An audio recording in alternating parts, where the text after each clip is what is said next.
अयोध्या के रामलला मंदिर में भक्तों का औसत 1.25 लाख प्रतिदिन है, लेकिन महाकुंभ की शुरुआत के बाद यह आंकड़ा 3.5 लाख से ऊपर हो चुका है।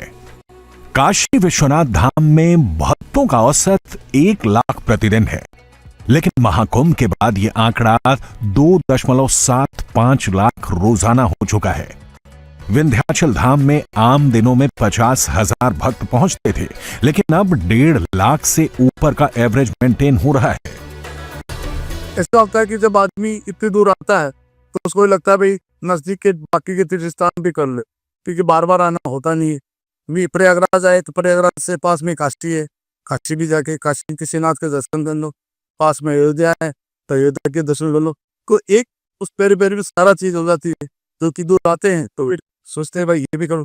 इससे टूरिज्म में तो वृद्धि होगी कि भाई हाँ, इकोनॉमी में वृद्धि होगी कि भाई कोई आदमी आता है अपना कि भाई हाँ चलो मैं प्रयागराज जा रहा हूँ, वो हम स्नान देने गए तो चलो पास में काशी भी है, काशी विश्वनाथ के दर्शन देने, अयोध्या के दर्शन देने। वो एक मतलब मानसिकता धर्म में परिवर्तन हो जाता है उसका। वो ऐसा हो जाता है कि भाई आए हैं तो अभी ये सब काम भी करके आए।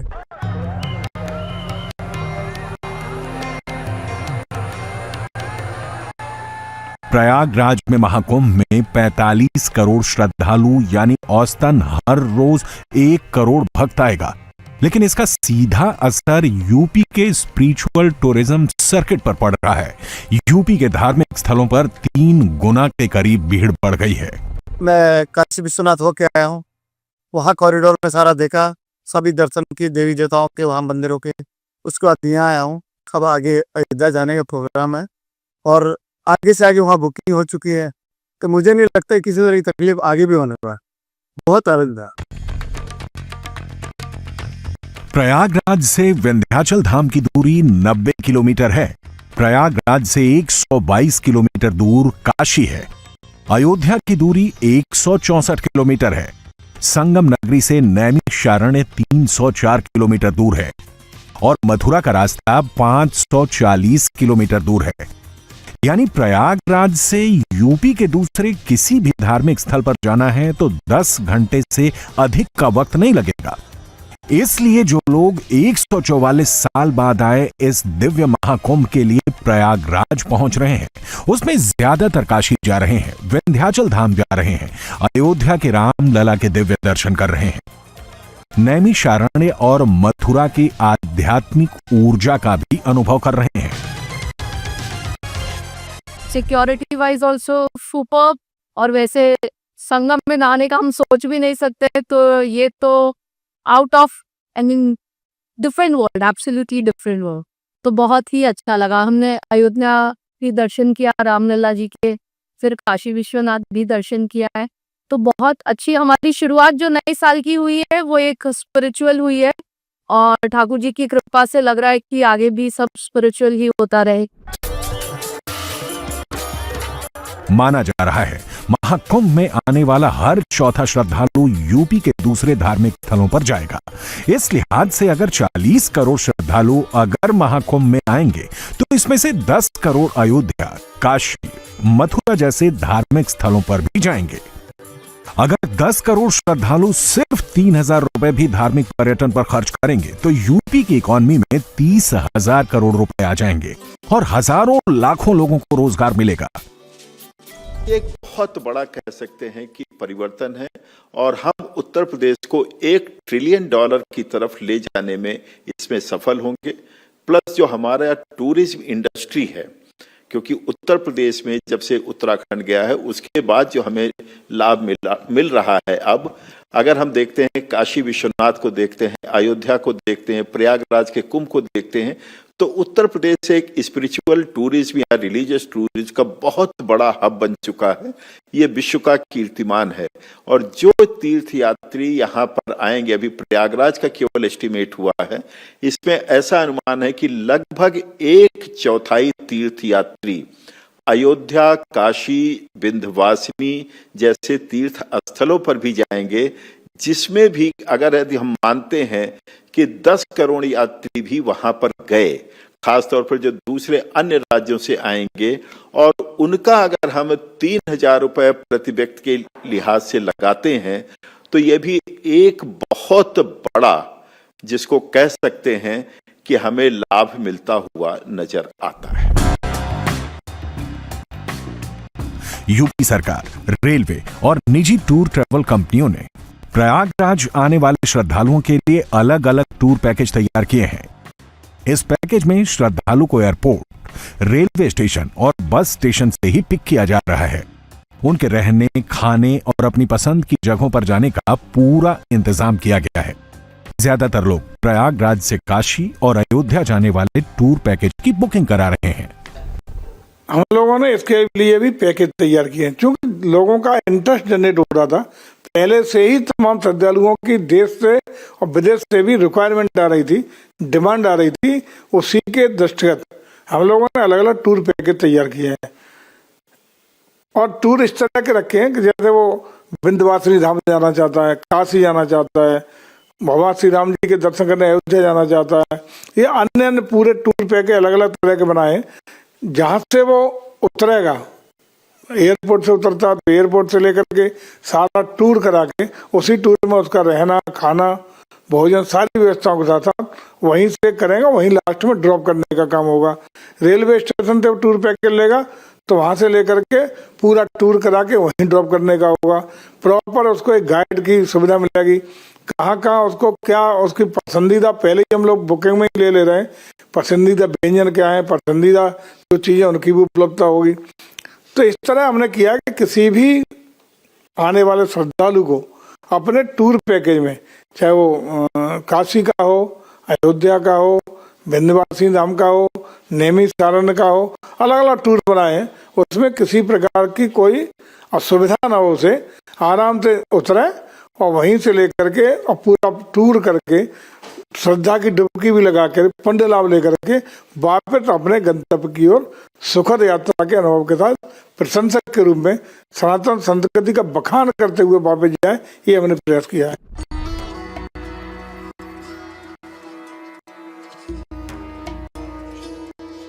इस बार तो महाकुंभ जैसा भव्य अवसर है। पिछले 7 सालों से उत्तर प्रदेश धार्मिक पर्यटन का किंग बना हुआ है। पिछले 7 साल में 200 करोड़ टूरिस्ट यूपी आए हैं, यानी यूपी की कुल पॉपुलेशन से करीब 1.5 गुना ज्यादा। इसमें 1.26 करोड़ विदेशी पर्यटक भी शामिल हैं। सिर्फ अयोध्या की बात करें तो यहां एक साल में 13 करोड़ टूरिस्ट आए। काशी में यह संख्या 10 करोड़ के करीब है। मथुरा में भी 8 करोड़ श्रद्धालु पहुंचे हैं।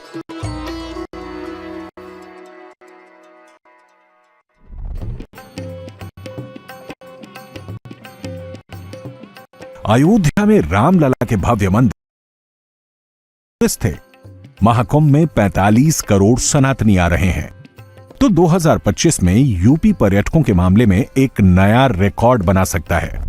अखिलेश जी की सरकार के अंतिम साल में यानी 2017 तक उत्तर प्रदेश में पर्यटकों की संख्या, देशी पर्यटकों की संख्या विभिन्न कंट्री जो विभिन्न स्टेट के आते थे, वो 16 करोड़ थी।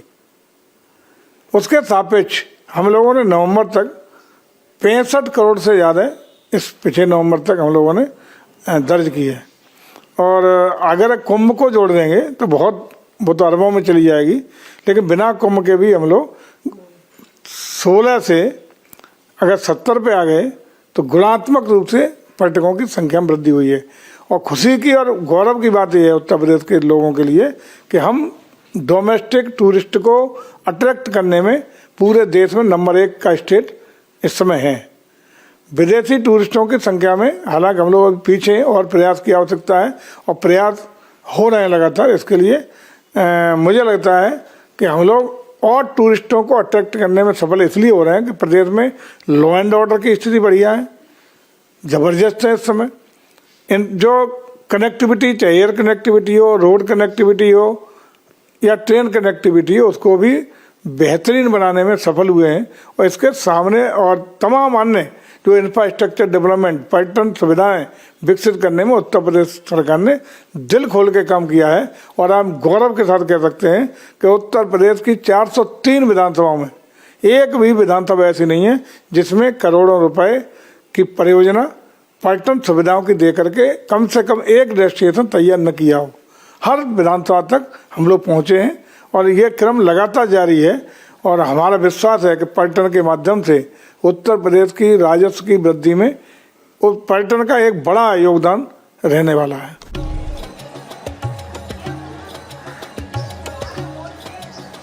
धार्मिक पर्यटन के मामले में तमिलनाडु पूरे भारत में दशकों से नंबर 1 पर था, लेकिन पिछले 3 सालों में यूपी दूसरे राज्यों की तुलना में काफी आगे निकल गया है। अयोध्या में औसतन हर दिन 3.5 लाख पर्यटक रामलला का दर्शन करने पहुंच रहे हैं। वाराणसी से काशी विश्वनाथ कॉरिडोर बनने के बाद यही आंकड़ा 2.75 लाख श्रद्धालुओं का है। मथुरा में हर दिन 2.20 लाख भक्त पहुंच रहे हैं। यूपी के इन धार्मिक शहरों की तुलना दूसरे राज्यों के धार्मिक शहरों से करें तो अमृतसर में हर दिन 1 लाख श्रद्धालु स्वर्ण मंदिर का दर्शन करने आते हैं। जम्मू कश्मीर में मां वैष्णो देवी के धाम पर करीब 40,000 श्रद्धालु पहुंचते हैं।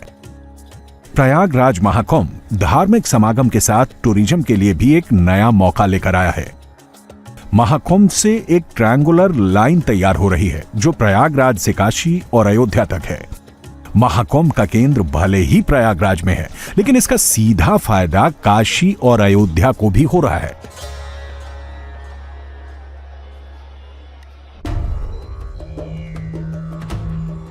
महाकुंभ में आने वाले 40 करोड़ श्रद्धालुओं में से 80% काशी पहुंचेंगे। बहुत से श्रद्धालु ऐसे हैं जो प्रयागराज जाने से पहले ही काशी जा चुके हैं। काशी के लगभग सभी होटल बुक हैं। बड़ी बात यह है कि श्रद्धालुओं की इस संख्या में बड़ी मात्रा में विदेशी भी शामिल हैं। बनारस आने वाले पर्यटकों का यह कारोबार इस बार 25,000 करोड़ के पार पहुंचने का अनुमान लगाया जा रहा है।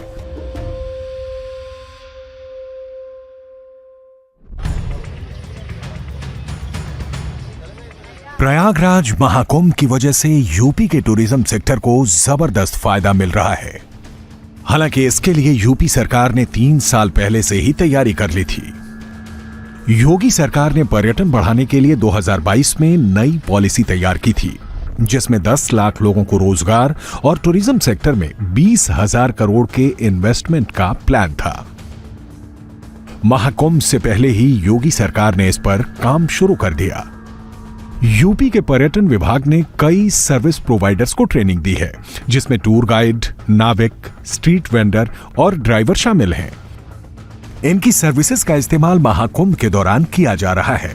ये ट्रेनिंग लखनऊ के मान्यवर कांशीराम पर्यटन प्रबंधन एजेंसी और प्रयागराज में दी गई है।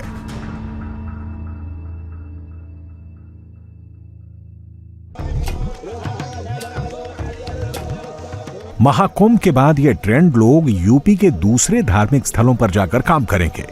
यूपी सरकार की कोशिश है कि दूसरे राज्यों से जो लोग महाकुंभ में आए वो काशी, अयोध्या, नैमिषारण्य, मथुरा और आगरा भी जाएं।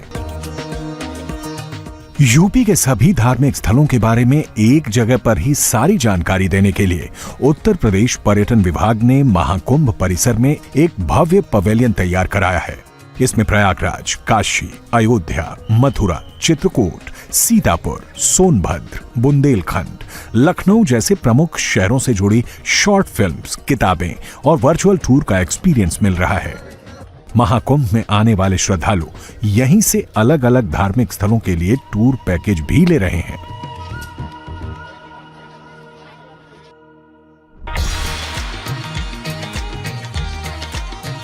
इसके अलावा महाकुंभ पर प्रयागराज से पहली बार रेलवे की रिंग रेल सेवा की शुरुआत की गई है। प्रयागराज से वाराणसी, अयोध्या होते हुए ट्रेन चल रही है, जिससे श्रद्धालु प्रयागराज के साथ साथ इन दोनों धार्मिक स्थलों के भी दर्शन कर सकें। यह सेवा 28 फरवरी तक संचालित होगी।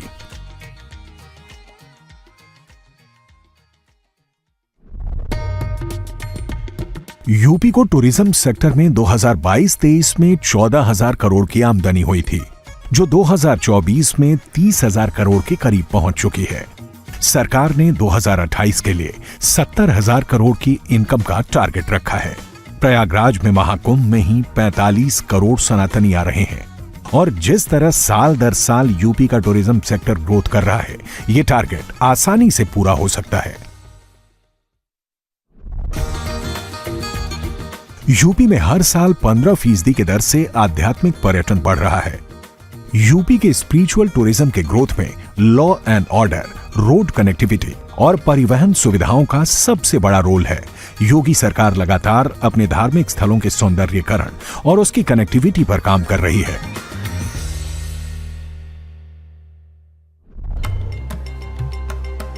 यूपी में धार्मिक पर्यटन को बढ़ावा देने के लिए योगी आदित्यनाथ के निर्देश पर धार्मिक स्थलों की तरफ जाने वाली सड़कों का कायाकल्प किया जा रहा है। लोक निर्माण विभाग ने फिलहाल 72 मार्गों को चौड़ा और उनके नवीनीकरण करने की तैयारी की है। इन पर 1482.93 करोड़ रुपए खर्च किए जाएंगे। सरकार ने धार्मिक स्थलों के मार्गों को दुरुस्त करने के लिए 1750 करोड़ रुपए के बजट का प्रावधान किया है। यूपी के सभी बड़े धार्मिक स्थलों के लिए रोड कनेक्टिविटी बेहतर की गई है। अयोध्या, काशी, मथुरा और प्रयागराज जैसे शहर सीधे रेल रूट से जुड़े हैं।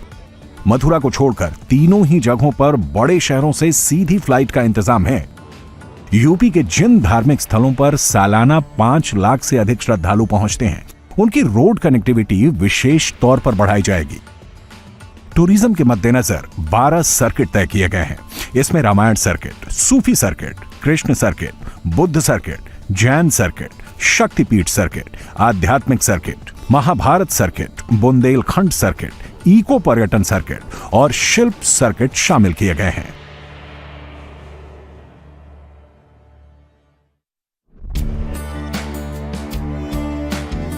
नीति आयोग के सुझाव पर योगी सरकार वाराणसी और प्रयागराज को मिलाकर एक नया धार्मिक क्षेत्र विकसित करने जा रही है।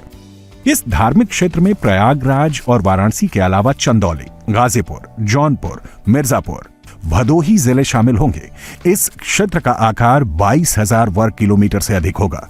करीब 2 करोड़ 38 लाख से अधिक लोगों के जीवन पर इसका सीधा असर पड़ेगा।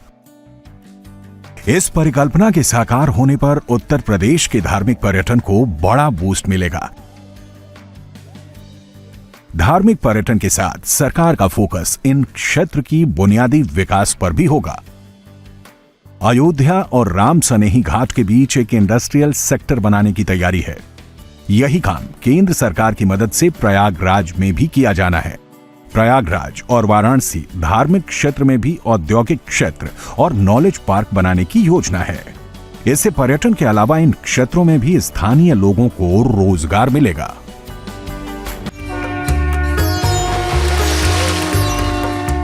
महाकुंभ 2025 सिर्फ इंडिया टीवी पर।